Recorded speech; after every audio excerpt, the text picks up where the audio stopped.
नमस्कार, मैं हूं विनय सिंह। कई व्यूअर ने कहा था कि जेपीएससी का इंटरव्यू के लिए विशेष वीडियो बनाइए। इसके पहले भी हमने 2 वीडियो इंटरव्यू से संबंधित आपको भेजा है। आज हम बात करेंगे कि इंटरव्यू में आपका प्रेजेंटेशन कैसा हो, बॉडी लैंग्वेज कैसी हो, कॉन्फिडेंस कैसा हो और कौन कौन से सवाल पूछे जा सकते हैं। सबसे पहले आपको बता दें कि जब आप झारखंड लोक सेवा आयोग की इंटरव्यू को फेस करने जा रहे हैं तो जेपीएससी से जुड़ा हुआ प्रश्न आता है।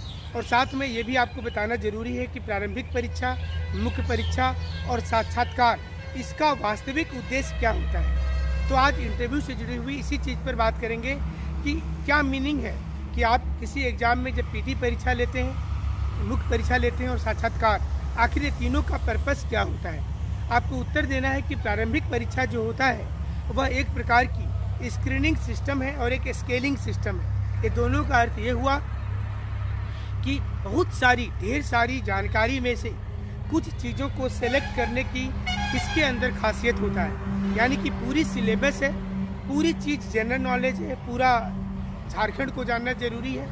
ऐसे में आप कितने सेलेक्टिव हैं और कितना अच्छे तरीके से प्रिपरेशन करते हैं कि आप पीटी परीक्षा को पास कर जाते हैं। चाहे आप यूपीएससी का पीटी देखें, जेपीएससी का देखें या फिर बैंकिंग का देखें, पीटी एग्ज़ाम में एक ट्रेंड होता है और जिसको समझना स्टूडेंट्स को ज़रूरी होता है। तो ये समझना बहुत ज़रूरी होता है प्रारंभिक परीक्षा में कि एग्ज़ाम का पैटर्न क्या है और हम कितना पढ़ें ताकि पीटी पास कर जाए।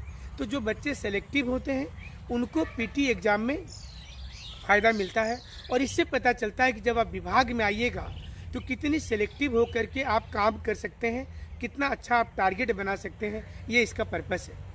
मुख्य परीक्षा का मुख्य उद्देश्य होता है मेंस एग्ज़ाम का, कि मुख्य परीक्षा में आपके किसी भी स्टूडेंट के अंदर चीज़ों को समझने की, विश्लेषण करने की, व्याख्या करने की और विवेचना करने की शक्ति होती है। यानी कि कोई भी स्टूडेंट किसी भी विषय वस्तु को कितना अच्छा व्याख्या करता है, कितना अच्छा विश्लेषण करता है और तार्किक चीज़ों को प्रस्तुत करता है।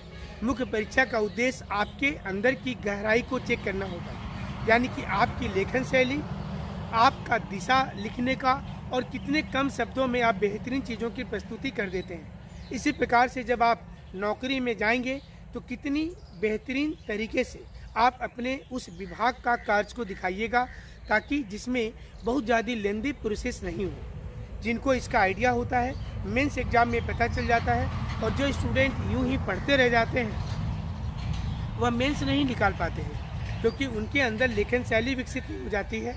कैसे इंट्रोडक्शन देंगे, कैसे चीज़ों को समावेश करेंगे और कैसे किसी चीज़ों को निष्कर्ष निकालेंगे, कंक्लूज करेंगे, ये आइडिया नहीं मिल पाता है। इंटरव्यू यानी कि साक्षात्कार का मुख्य पर्पस होता है आपके अंदर का कॉन्फिडेंस चेक करना, आपकी साइकोलॉजी रीडिंग करना, आप कितने पॉजिटिव थिंकिंग वाले हैं। अगर आप बात बात में नेगेटिव सोचते हैं, अगर आप किसी भी चीज़ों को कॉम्प्लिकेटेड कर देते हैं और आप बहुत जल्दी इरिटेट हो जाते हैं, तो सारी चीज़ें आपकी के आंसर में तैयार हो जाती है। इंटरव्यू में ऐसा कहा जाता है कि nobody can change you within 24 hours. आपको कोई भी 24 घंटे में नहीं बदल सकता है। यानी कि आपके अंदर जो चीज़ें हैं, जैसा बातचीत करने का तरीका है, जो आपकी स्माइलिंग है, जो आपका प्लीजेंट फेस है, नोबडी कैन चेंज इट। इसलिए आप जब इंटरव्यू देने जाते हैं तो आपके अंदर सब कुछ पॉजिटिव नज़र आने चाहिए।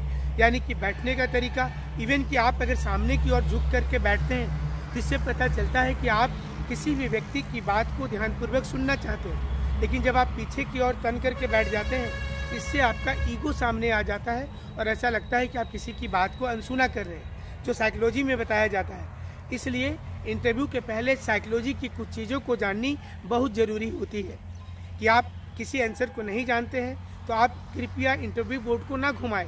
उन्हें आप गलत आंसर देने से अच्छा होता है कि आप वहाँ पर क्षमा याचना करें और ये पूछें कि मुझे इसका उत्तर हूबहू नहीं पता है, फिर भी अगर आप हमें इजाज़त दें तो हम कोशिश करेंगे, ये गलत भी हो सकता है। तो इंटरव्यू बोर्ड इससे खुश होता है और उस बच्चे के ऊपर उसका ट्रस्ट होता है।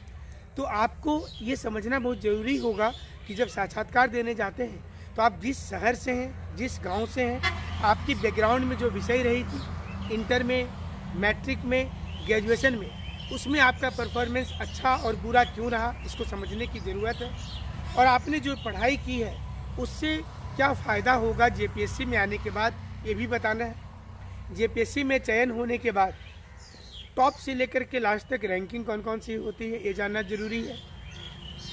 झारखंड लोक सेवा आयोग के कितने मेंबर हो सकते हैं, अभी मेंबर कौन कौन है ये भी जानना है।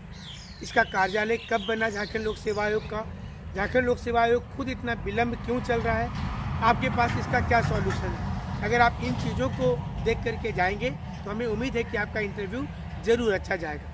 हमारे साथ आप ऐसे ही जुड़े रहिएगा। जुड़ने के लिए बहुत बहुत शुक्रिया, बहुत बहुत धन्यवाद।